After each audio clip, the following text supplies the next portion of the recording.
Weaver Park is a combination of a reconstruction prairie with a wonderful little piece of savanna woodland that's been preserved in one corner. It's about 60 acres, and you're looking over it now, and there's a drainage ditch that comes into it that creates a wetland, and you're looking at the wetland now. The prairie is named after Stanley Weaver, who was a prominent citizen in the area. He lived nearby. He was 3 times mayor of Urbana, 1 time state representative, and then he was 10 terms senator in the Illinois State House. So this is a memorial to him. Just on the right-hand top corner is the element of forest.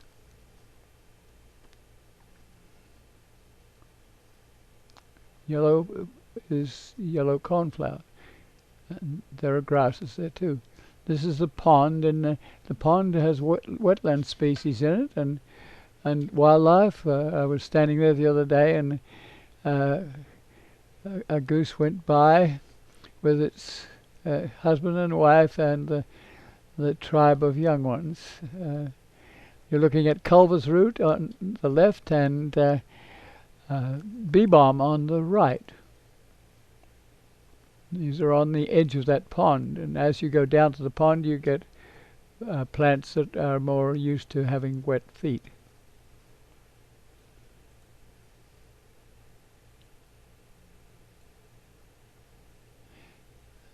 You have sedges, and sometimes there's a little bit of rubble. You can even have a beaver in places like this.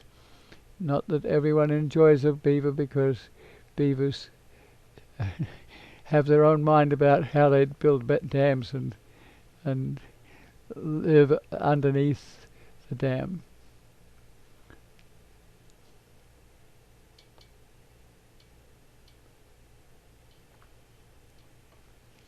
It's a general shot over the reconstruction prairie.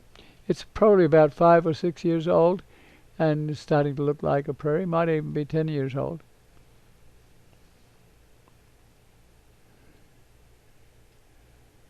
There's a forest, and these trees are reasonable sized trees with an edge timber to them. And in amongst the edge timber where the animals retreat and nest, there are some reasonably big trees. So now you're in the forest itself.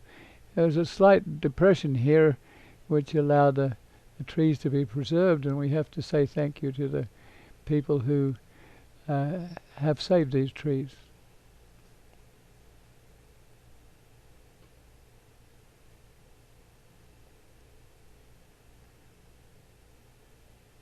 The tree on the right is a fairly large tree, and it has burls on it, and the same sort of tree in Brownfield Woods ran up to about 400 years old. So this is an old tree. It may not be 400 years, but you age them by the core. The surrounding prairie has a range of biodiversity. I think this is New England, not New England aster. It's a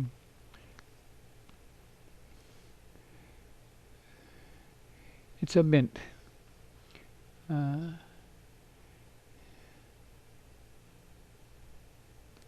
And going through it, I think, is a spurge. Or it might be, yes, it's a spurge, I think. And this is a rattlesnake mouse. You see the buildings in the distance. Rattlesnake mouse has little projections on the leaves, which its second name is Yuccifolia.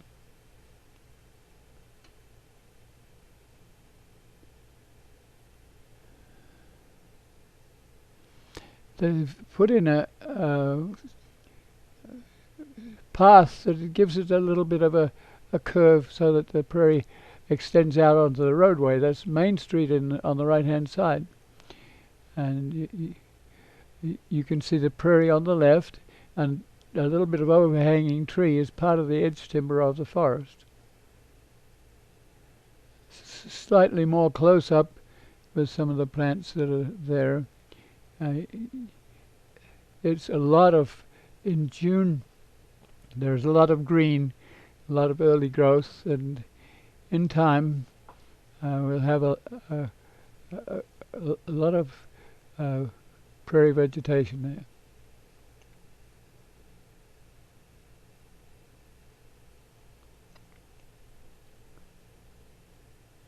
There's bee balm on the left. There's also Baptisia and black-eyed Susan and a whole orange milkweed and a range of plants that's very like unto a prairie. It doesn't have 110 plants, but it will have perhaps 40 or 50, and by the time people volunteer and put seed into it, it will increase. Now we go to the rail trail, and you can see the trail has been cleaned of its trees. The ballast has been bulldozed flat, and a high hoe has gone on either side to pick up anything that might be creosoted. So they're taking out some of the topsoil to make room for chipped limestone, and the creosoted soil will be disposed of correctly. There's a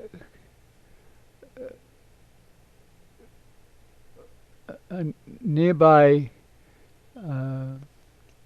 high tension area, and you can see the poles there are from an old interurban which runs parallel to the main line. And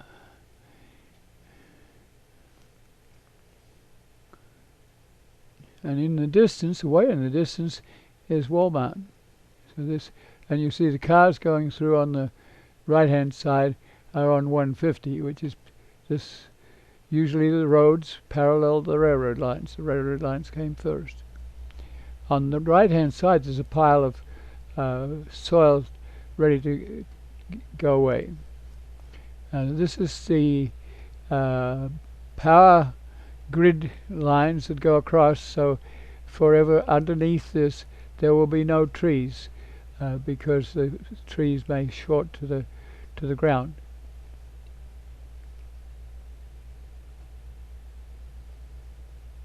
This one goes at right angles across the trail and moves north.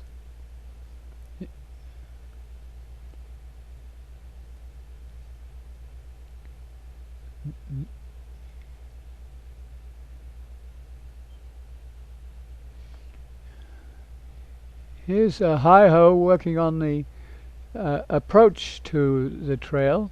You can see that it's sloping up gently. That area will be asphalted, and there'll be signs, and as you go across a section road, it'll be safe. We're panning along now, and you can see that the railroad is fairly bare of trees. You can see the electric lines, which were it used to carry the catenary for the interurban service that was parallel to the main line. 2 or 3 little cars and a lightweight rail and kind of bouncy. You're looking along the trail now back towards Urbana, and it's the area where the interurban is also potential prairie, so we hope this will come back to prairie. There's a ditch between the rail and the road, and that sometimes accumulates moisture. For us, that's not too bad because it gives us some wetland, but for the consistency of the prairie and the ballast for it, it's can be a problem. And these are ties which have been left from the original Conrail Railroad, and the question is, can these be used or reused in a different location where we intend to do some re-railing? These are the ends of the ties, which would indicate that they're still substantial. They're probably mostly 100 years old. Some of them are curly because they were fashioned with a broadaxe and they went by this grain, whereas modern ties are usually sawn and they don't obey the grain always. This is a slope up.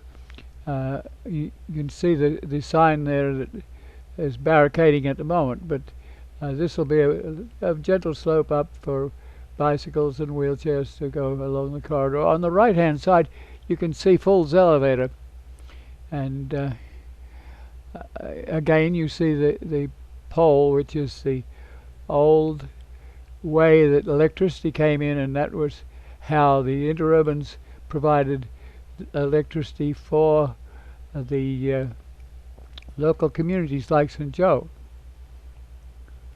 The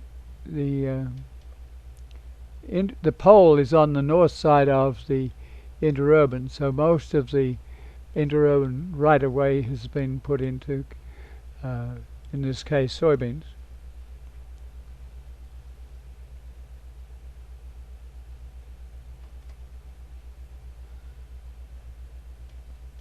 I'm looking back the other way, and the area between the corn and the railbed on the right where the tree is a reasonable facsimile of prairie, and the soil has not been disturbed very much, so that's kind of interesting that the railbed at least has not been invaded by farmland.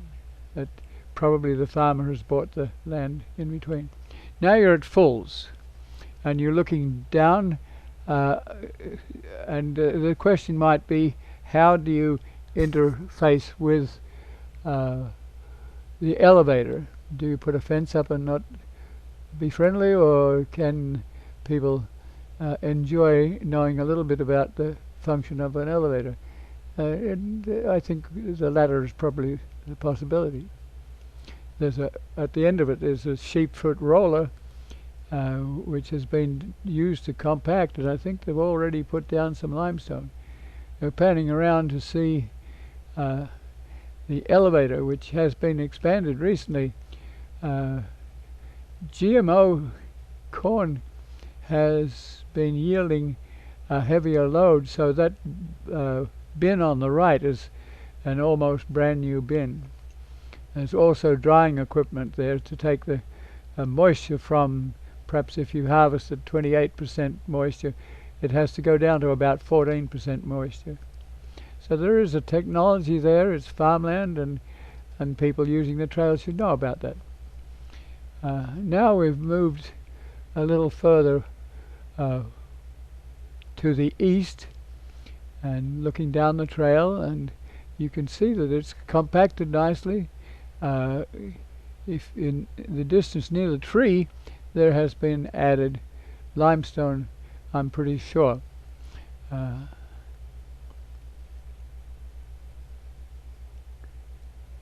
You can see the prairie on both sides, and that will be restored. This is the sheepfoot roller, which also has a vibrator in it that helps to compact the limestone, and there's a 10-foot wide bulldozer on the left-hand side. This is all sitting right outside Fulls Elevator at the moment, at the end of June.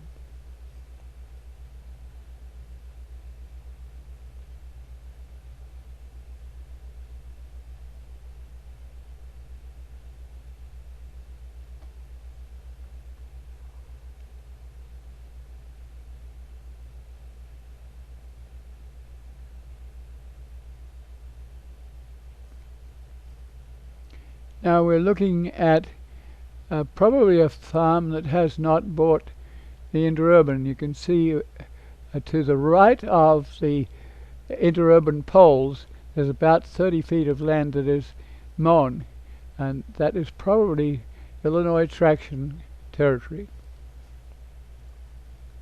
You can drive a vehicle along there if you have to, but that's where we hope we will do prairie work.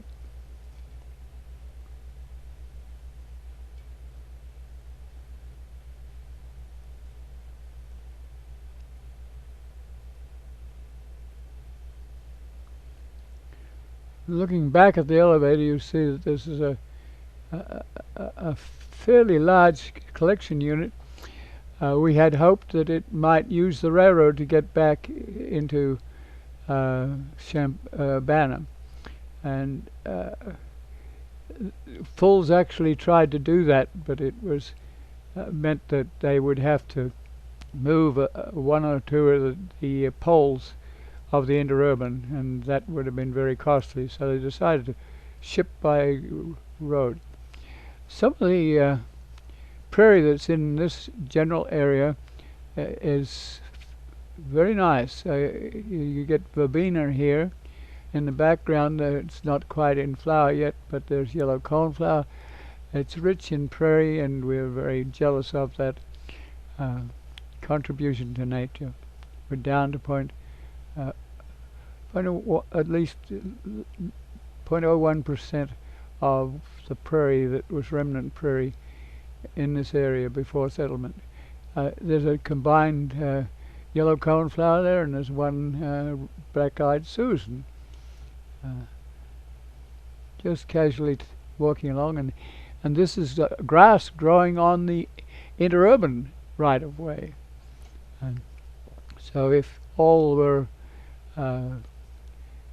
ideal, we might want to buy the interurban tract at this location just to get the extra space for prairie.